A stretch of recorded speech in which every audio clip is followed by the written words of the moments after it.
ദൈവരാജ്യത്തിൽ രക്ഷിക്കപ്പെട്ട് സ്നാനപ്പെട്ട് അഭിഷേകം പ്രാപിച്ച് സമുദായവും പാരമ്പര്യവും പള്ളിയും പട്ടക്കാരെയും ഒക്കെ വിട്ടിട്ടും പെന്തക്കോസ്ത് ആരാധനാ ഹാളിൽ വന്നു, സഭയുടെ അംഗമായി സഭയ്ക്ക് ചെയ്യേണ്ട എല്ലാ കടപ്പാടും ഉത്തരവാദിത്വം ചെയ്യുന്നു, കൂട്ടായ്മകളിൽ വരുന്നു, തിരുവത്താഴം എടുക്കുന്നു, ആരാധിക്കുന്നു, ഉപവസിക്കുന്നു, പ്രാർത്ഥിക്കുന്നു, വേലയുടെ പങ്കും വഹിക്കുന്നു, എല്ലാ ഉത്തരവാദിത്വവും വഹിക്കുന്നു.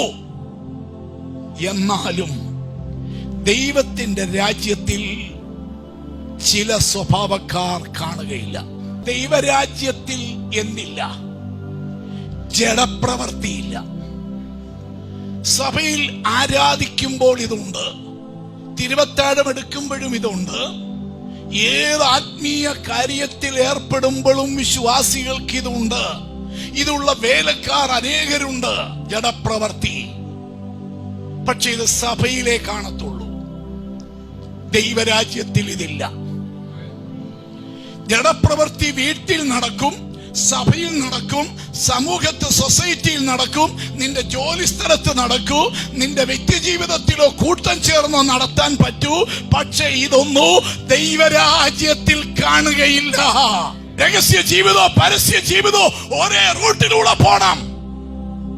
ആരാധനയിൽ വിശുദ്ധനും ആരാധനാ സമയം കഴിഞ്ഞാൽ, ആരാധനാകാലം വിട്ടു കഴിഞ്ഞാൽ അശുദ്ധനുമാകുന്ന ജീവിതം വേണ്ട. പകൽ വിശുദ്ധനും രാത്രി അശുദ്ധനുമാകരുത്. പ്രാർത്ഥിക്കുന്ന ഭാര്യയുടെ മുമ്പിൽ വിശുദ്ധനായ ഭർത്താവ് വീട് വിട്ട് പുറത്തിറങ്ങിയാൽ അശുദ്ധനും ജഡികനുമായ ഭർത്താവാകരുത്.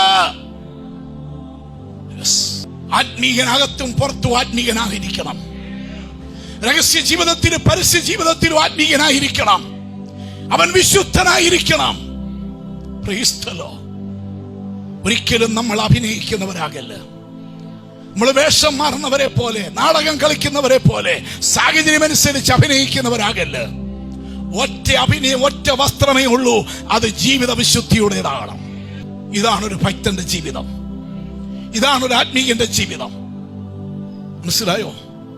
ഒരു ദൈവ പൈതലിന്, മാനസാന്തരപ്പെട്ട ഒരു ദൈവ പൈതലിന്, പരിശുദ്ധാത്മാവിനാലും വചനത്താലും നയിക്കപ്പെടുന്ന ഭരിക്കപ്പെടുന്ന ദൈവ പൈതലിന് ചേരാത്തതും യോജിക്കാത്തതുമായ നിന്റെ കണ്ണിന്റെ യാത്ര നടപ്പ് എവിടൊക്കെയോ, ചെവിയുടെ കേൾവി യാത്ര എവിടെല്ലാമോ, നിന്റെ മനസ്സിന്റെ യാത്ര സഞ്ചാരം എന്തിൽ ആരിൽ എവിടേക്കൊക്കെയോ, നിന്റെ കാലിന്റെ പോക്ക് സ്റ്റെപ്പുകൾ എവിടേക്ക്, ഏതിലേക്ക്, എന്തിലേക്ക്, ആരിലേക്ക്, ആരുടെ കൂടൊക്കെയോ എന്ന് ശോധന കഴിച്ചിട്ട് വചനത്തിനും കൃപയ്ക്കും പരിശുദ്ധാത്മാവിനും നിന്റെ ആത്മീയ ജീവിതത്തിനും നിത്യതയ്ക്കും ചേരാത്തതായ എന്തെങ്കിലും നടപ്പിൽ, യാത്രയിൽ മനസ്സോ കണ്ണോ കാതോ കാലോ പോകുന്നെങ്കിൽ ഈ ബന്ധം മുറിച്ചു മാറ്റുക. ജാതികളിൽ പോലും ഇല്ലാത്ത കാര്യമാണ് ആത്മീയന്റെ ജീവിതത്തിൽ കാണുന്നത്.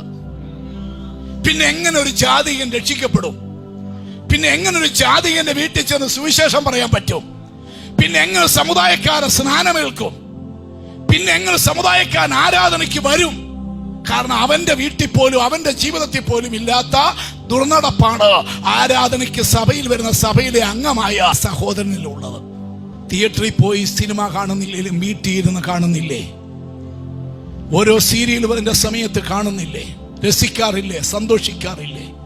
വേദപുസ്തകത്തിലെ ശിഷ്യന്മാരുടെ പേരറിയാവോ? 12 ശിഷ്യന്മാരുടെ പേര് പറയാൻ എത്ര പേർക്ക് പറയാം? അതേസമയം മലയാള സിനിമാ നടന്മാരുടെ നടിമാരുടെ പേര് അതാന്ന് വെച്ച് ഇപ്പൊ പറയും. പെന്തക്കോസ്തുകാരി, നിനക്ക് വായിച്ച് രസിക്കാൻ സന്തോഷിക്കാനുള്ള ഏക പുസ്തകം നീ ചുമക്കുന്ന ഈ കറുത്ത വൈൻഡിട്ട പുസ്തകമാണ്. മറ്റൊരിക്കിളി കൂട്ടുന്ന ലേഖനങ്ങളും പുസ്തകങ്ങളും മാസികകളും നീ വായിച്ച് നീ രസിക്കാൻ വിധിക്കപ്പെട്ട ദൈവവൈതലല്ല. TV ഉണ്ടെങ്കിൽ ദൈവത്തിന് പ്രസാദമുള്ള കാര്യത്തിന് മാത്രം നീ അത് വിനിയോഗിക്കുക, അത് ഓണാക്കുക. ലാപ്ടോപ്പും കമ്പ്യൂട്ടറും ഉണ്ടെങ്കിൽ നിന്റെ ജോലിക്കും കുഞ്ഞുങ്ങളുടെ പഠിത്തത്തിനും ദൈവത്തിനും പ്രസാദമുള്ള ആത്മീയ കാര്യത്തിന് മാത്രം അത് യൂസ് ചെയ്യും. നിന്റെ മൊബൈൽ അതിനു വേണ്ടി മാത്രം യൂസ് ചെയ്യും. അശുദ്ധി പാടില്ല.